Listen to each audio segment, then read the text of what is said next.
Welcome everybody. Today I'm going to show you how I make my sinwich, as I like to call it, the sinner sandwich, which is mainly because it's pretty fatty, but as long as you don't eat it every day, I'm sure it's fine. So you don't need much for this, but let's quickly go through what you do need. You need some bacon, melting cheese of your choice. I'm using Gouda, salami. It's optional, but it does make it good. Any other sort of meat toppings that you want to add, feel free to. Butter or margarine. I'm going to use salted margarine that has butter in it, so I don't know, I guess I'm using both. 2 slices of bread, some ketchup, and some hot sauce, which are both in the fridge right now.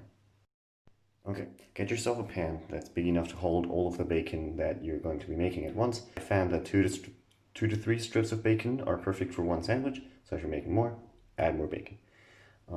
Then you want to turn on your stove because Bon Appetit says that starting low and slow and then going to high heat is the best way to make bacon.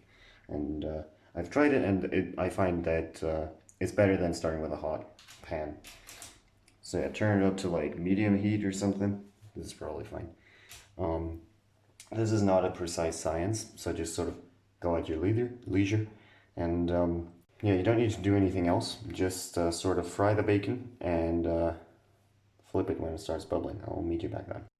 Okay, while the bacon is still heating up, you can butter your bread on one side, so the other side is still completely unbuttered. And now you can see that the bacon is starting to make some noise, which is cool. Now we're going to flip it for the first time. Feel free to flip your bacon as much as you need to. Don't listen to the people who say only flip once. That is a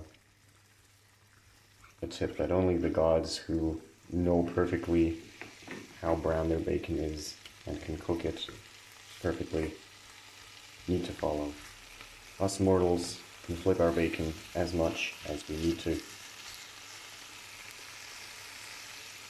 So, and then just cook the bacon until it's nice and brown. Feel free at this stage to add just a little bit of fry oil. And by just a little bit, I mean as much as you want. Because we're going to be using all of this fat to fry our bread and everything else. So yeah, just add some oil. That's going to be fine.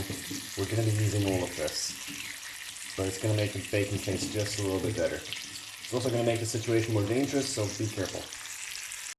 If you have a splatter guard, this would be a great time to use it. I do not. If it's getting too much, to just take the bacon off the heat to flip it.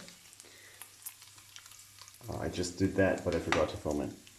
So yeah, and then once your bacon is done, what you want to do is get a second utensil apart from your flipping thing. In this case, I'm going to be using a knife.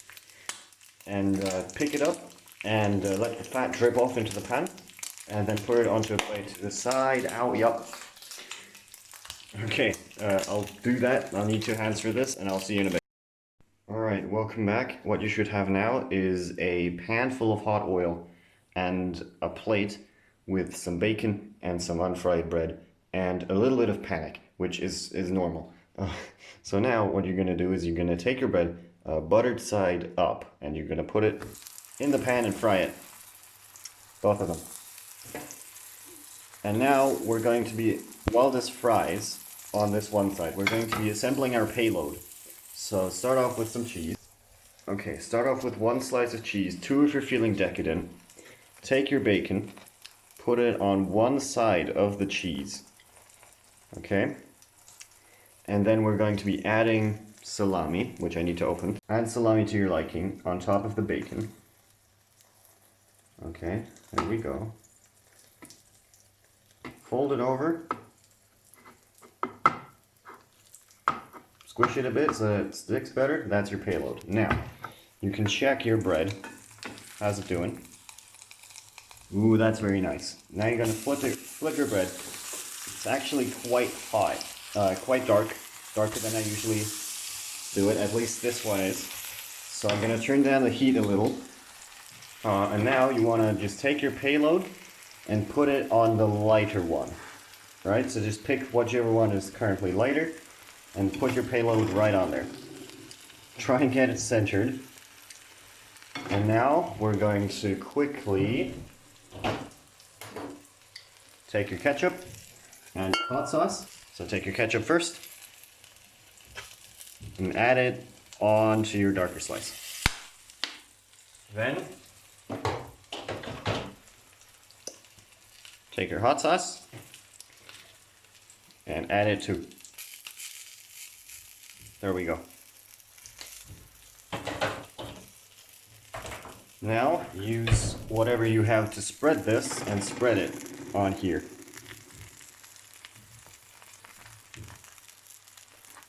I'm just going to be using the spatula because I feel like it. There we go. Try and mix up the hot sauce and the ketchup. You're basically making hot ketchup. There we go. And now, check the underside. Remember, we fried this in margarine/butter. Well, that's looking good. So now we want to flip this on top of here. Not like that. Like that. Now take the whole sandwich and flip it. And try and prevent the cheese from getting into your pan too much. Try and keep that in the sandwich. Okay, and we're done. We're ready to serve. Now take your pan off the heat. Turn that off. Right? And try to salvage this situation.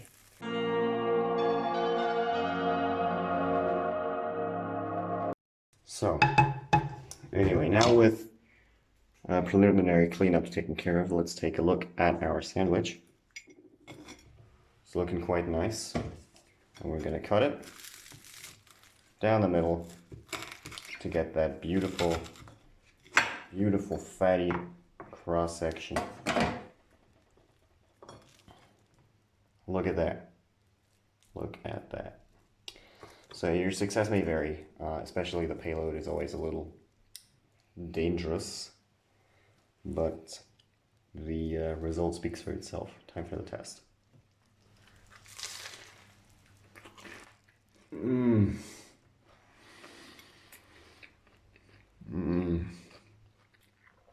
If you've never made something like this, it is really easy. All of the ingredients can be bought at your local supermarket and they'll last you for at least a week. I recommend making this. You saw what it took. It takes one pan, a single spatula, a knife to spread your butter, and a plate to put it on. You have all these things, hopefully, in your home. You can make this sandwich. Thank you for watching, I guess. I'm never going to make another cooking video.